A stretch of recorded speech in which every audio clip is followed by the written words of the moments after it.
안녕하세요. 축지봉입니다. 25, 26 겨울 이적 시장 어제 막 종료가 됐고요. 겨울 이적 시장 좀 정리해 볼 것들을 간단히 한번 알아보는 시간을 갖도록 하겠습니다. 굵직한 이적 상황들 빠르게 정리하고요. 보통 막판에 이루어진 이적을 위주로 제가 영상을 제작해 봤습니다. 프리미어리그 전체 정리하는 영상도 하나 올릴 테니까 그것까지 또 시청해 주시면 감사드리겠고요. 시작해 보도록 하겠습니다. 일단 프리미어리그의 이적은 보통 유망주 위주로 이루어졌다고 합니다. 21에서 24세 사이의 선수들이 이번 시즌 프리미어리그 클럽들의 이적료 지출에서 가장 큰 비중을 차지했다고 해요. 이제 점점 이 이적이라는 게 어떻게 보면 저는 상품의 개념도 되고 있는 것 같습니다. 어떤 선수를 사고 진짜 그 선수를 쓰는 이유도 있겠지만 사고 나서 파는 것까지 생각을 하는 이제 그런 부분들도 있기 때문에 이런 나이대 이적이 가장 많지 않을까. 사실 뭐 B클럽 딱지 붙이고 프리미어리그 딱지 붙이면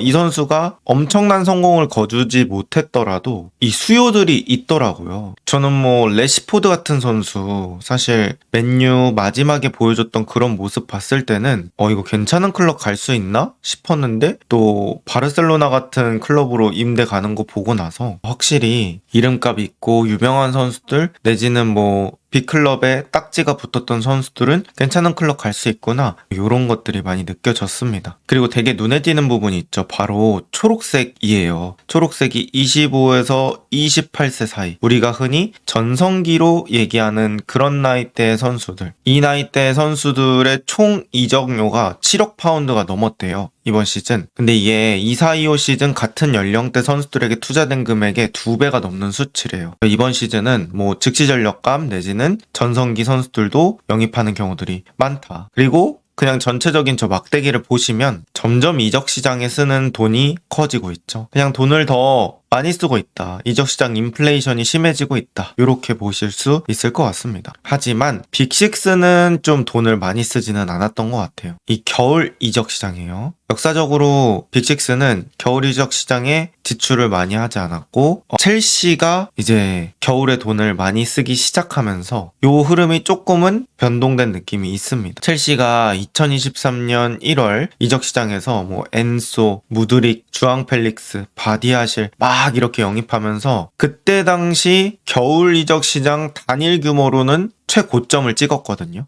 근데 2년 후에 이제 시티가 1월 겨울 이적 시장 그러니까 작년이죠. 작년 겨울에 마르무시, 니코 곤잘레스 이런 선수들을 영입했었습니다. 그리고 이제 이번 이적 시장에도 돈을 꽤 많이 썼는데 본머스에서 세메뉴, 크리스탈 팰리스에서 마크 게이 뭐 이런 선수들을 영입하면서 시티가 또 겨울에는 많이 지출하는 팀 최근에는 그런 느낌이 있습니다. 근데 뭐 맨유 같은 팀은 아예 지출하지 않았고요. 아스날도 지출하지 않았고 첼시도 사실 이번 이적 시장에서는 큰 이적이 없었습니다. 그러다 보니까 이 빅식스의 이적은 또 줄어들고 있는 추세다. 이렇게 보실 수 있을 것 같아요. 자, 그러면 막판에 좀 어떤 이적들이 있었는지 주요 이적만 제가 한번 가져와 봤습니다. 일단 첫 번째, 악셀 디사시가 웨스트햄으로 임대를 갔습니다. 디사시는 사실 이번 시즌에 첼시에서 한 경기도 못 뛰었어요. 유소년 대회에서 한 161분 정도 소화를 했다고 해요. 그리고 이 지금의 첼시 1군 팀과는 별도로 훈련을 했다고 합니다. 그리고 24-25 시즌 때도 아스톤 빌라로 임대를 갔었는데 거기서도 뭐 그렇게 비중 있게 뛰었던 기억은 없는 것 같아요. 그리고 제가 그런 인터뷰가 생각이 나요. 스털링하고 디사시, 우리가 흔히 얘기하는 수납이라고 하잖아요. 그 두 명이 첼시 소속이긴 하지만 스쿼드에 아예 제외되면서 수납을 당했었죠. 근데 이제 첼시 상황도 그렇고 저는 뭐 그럴 수밖에 없는 상황이라고 느껴졌는데 어쨌든 그러고 나서 그 당시 감독이었던 마레스카 감독이 인터뷰에서 질문을 받습니다. 아니 축구 선수가 뛰어야지 뭐 스털링, 디사시 그렇게 해도 되는 거냐? 그러는 거 그 선수들이 불쌍하지 않냐? 안쓰럽지 않냐? 뭐 이렇게 질문을 하거든요. 그때 이제 마레스카 감독이 이렇게 대답을 해요. 우리 아빠가 어렸을 때 어부였는데 그렇게 일하시는 분들이 힘든 분들이다. 근데 스털링, 주금 6, 7억씩 받아가고 있지 않느냐. 이 축구 선수들 전 세계에서 가장 돈 많이 받는 선수들 중에 한 명이다. 뭐 이런 식으로 얘기했던 게 기억이 나네요. 어쨌든 디사시는 결국에는 웨스트햄으로 떠나게 됐고 지금 이제 웨스트햄이 중앙 수비수가 제대로 갖춰져 있지 않은 상태입니다. 최근에 토디보나 마브로파노스 이런 선수들이 주전으로 나오면서 나쁘지 않은데 사실 뭐 맥스 킬먼 같은 선수는 울버햄튼 때 폼을 전혀 회복하지 못하고 있고 그 다음 브라이튼에서 이고르라는 선수를 데려왔었는데 다시 복귀시켰어요. 이고르도 웨스트햄에서 그렇게 좋지 않았기 때문에 게다가 이번에 첼시전에 토디보가 퇴장을 당했죠. 그래서 당분간 또 못 나올 예정이라서 센터백이 더더욱 필요해진 상황이었고 그래서 디사시를 데려왔습니다. 사실 경기 감각이 좀 많이 떨어져 있을 것 같아서 이 부분은 또 웨스트햄 입장에서는 약간은 걱정거리일 수 있겠지만 일단은 뎁스를 확보해보자 싶어서 임대로 데려온 것 같습니다. 그 다음 스트란 라르센입니다. 엄청나게 뜨거웠던 공격수 사가의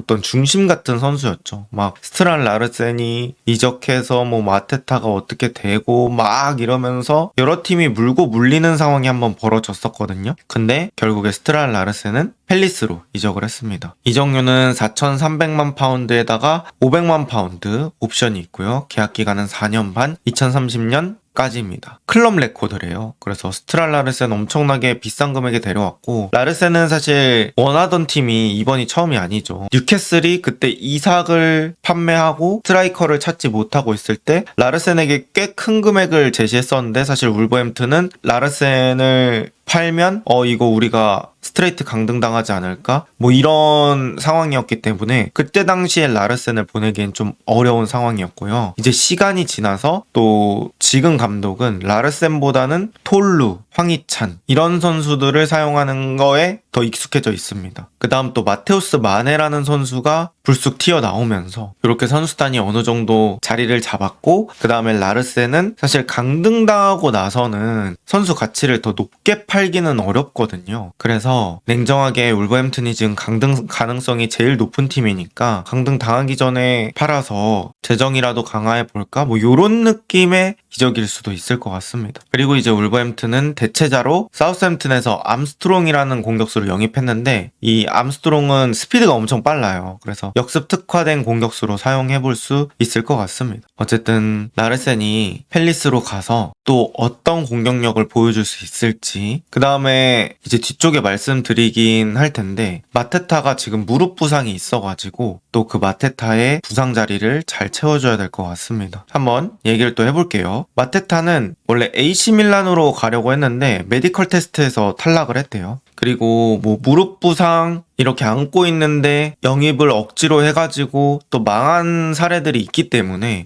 밀란 입장에서는 굳이 리스크를 감수하려고 하지 않았고요. 마테타는 이번 리그 경기도 안 나왔거든요. 이제 이스마일라 사르가 원톱을 봤었는데 결국에는 이제 마테타를 내보내지 못하게 됐고 뭐 이번에 영입해온 존슨과 네이션스컵에서 돌아온 사르 그 다음에 여름에 데려온 피노 뭐 이런 선수들의 스트랄 라르센까지 해서 공격진을 잘 구성해봐야 될 것 같습니다. 그리고 만약에 이제 마테타가 부상해서 돌아온다면 스트라이커 자원이 2명이 되는 건데 이 자원들을 뭐 투톱으로 같이 쓸지 뭐 요것도 좀 포인트가 되겠네요. 그 다음 타이릭 조지입니다. 조지는 에버튼으로 임대를 가게 되었습니다.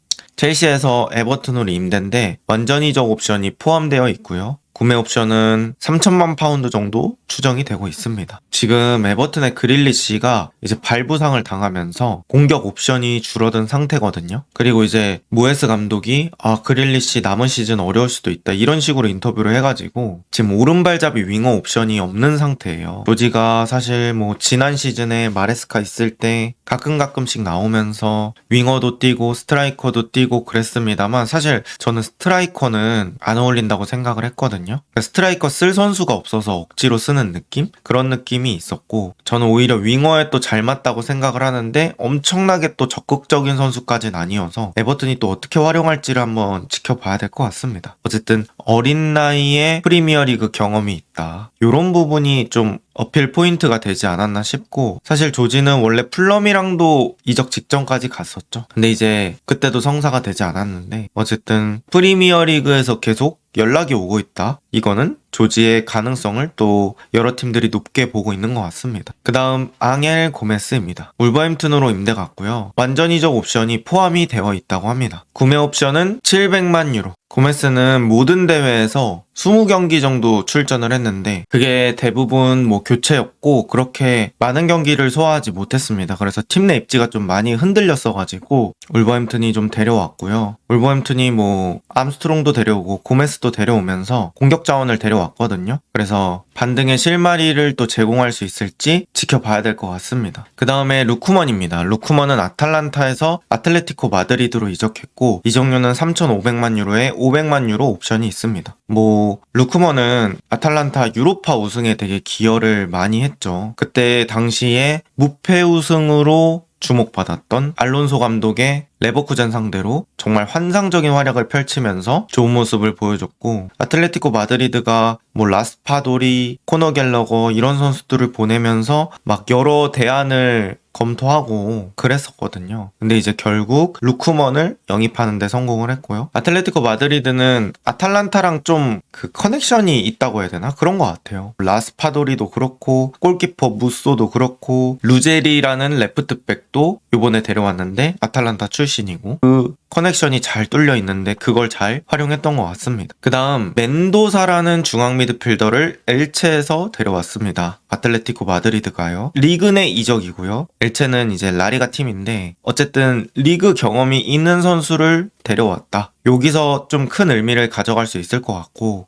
코너 갤러거 이적하고 나서 중앙 미드필더로 설 수 있는 선수 조니 카르도주, 바리오스, 코케 요 정도였고 마르코스 요렌테가 중미로 땡길 수는 있지만 라이트백으로 봐야 되기 때문에 뭐 사실상 쓸 수 있는 중앙 미드필더 3명이라서 너무 뎁스가 적었죠. 근데 이 멘도사로 또 뎁스를 채워보자. 그래서 어떻게 보면 1순위 보강 포인트에서 보강을 성공한 아틀레티코 마드리드입니다. 이적료는 1,600만 유로에 400만 유로 옵션이 있습니다. 그 다음 제레미 자케입니다. 리버풀로 이적했고 사실 이번 시즌 이적은 아니고 다음 시즌 여름부터 합류를 하게 됩니다. 이적료는 5,500만 파운드에 500만 파운드 옵션, 정말 엄청난 금액으로 데려오고 있고요. 계약 기간은 5년 반, 2031년까지라고 합니다. 제가 이거는 영상으로 따로 만들긴 했는데 자케라는 선수 공중볼에 되게 강점을 가지고 있고요. 전진성, 그 다음에 커버력 뭐 이런 부분들 다 좋습니다. 나이는 2005년생이고 오른발잡이 센터백이에요. 반다이크의 짝이 될 것 같고 코나테가 FA로 이탈하는 걸 대비해서 또 데려온 것도 있는 것 같습니다. 어쨌든 만약에 코나테가 나간다고 하면 사실 반다이크 짝은 자케가 될 가능성이 높지 않을까. 이 이적료로 봤을 때는요. 저는 그렇게 생각을 합니다. 또 리버풀이 이렇게 센터백에 큰 금액 투자하는 거 되게 흔치 않은 일이기 때문에요. 기대를 한번 해보도록 하겠습니다. 그 다음 칼빈 필립스입니다. 맨시티에서 셰필드로 임대를 떠나게 됐습니다. 자녀 시즌 떠나게 됐고 사실 칼빈 필립스는 시티에서는 아예 열애된 자원이라고 볼 수 있겠죠. 과르디올라 감독 체제에서는 입지가 많이 줄었고 사실 유로 때 폼을 좀 기대했었는데 유로 때 폼 전혀 나오지 않고요. 그냥 축구 선수로서의 어떤 능력치가 종합적으로 좀 떨어진 느낌이 있습니다. 그리고 뭐 입스위치로 임대도 가고 팀을 옮기면서 해봤지만 사실 퍼포먼스가 올라오지 않았고 필립스는 이번에는 셰필드로 가게 되었습니다. 셰필드 상황이 그렇게 안 좋은가 봐요. 원래 이제 셰필드가 지난 시즌에 플레이오프 결승까지 갔었거든요. 근데 이제 그거를 썬덜랜드가 잡고 프리미어리그 진출한 거고 셰필드는 지금 현재 챔피언십 17위라고 합니다. 강등권과는 7점 차고요. 원래 이제 크리스 와일더라는 그 감독이 뭐 프리미어리그 때도 있었고 그때 플레이오프 때도 있었는데 그 감독이 이제 프리미어리그 진출 못 시켰다 이런 이유로 경질이 되고 루벤 셀레스라는 감독이 왔는데 잘 안 돼서 다시 지금 와일더 감독이 복귀했다고 합니다. 그래서 이 강등 싸움을 할 수도 있는 상황이라 또 미드필더가 필요해서 칼빈 필립스를 또 데려온 것 같습니다. 칼빈 필립스는 뭐 지금 시티 미드필더의 뎁스로 보나 뭐 실력적인 부분으로 보나 앞으로 좀 뛰기 어려울 것 같은데 과연 또 임대에서 잘해서 새로운 탈출구를 마련할 수 있을지 기대를 해보도록 하겠습니다. 감사합니다.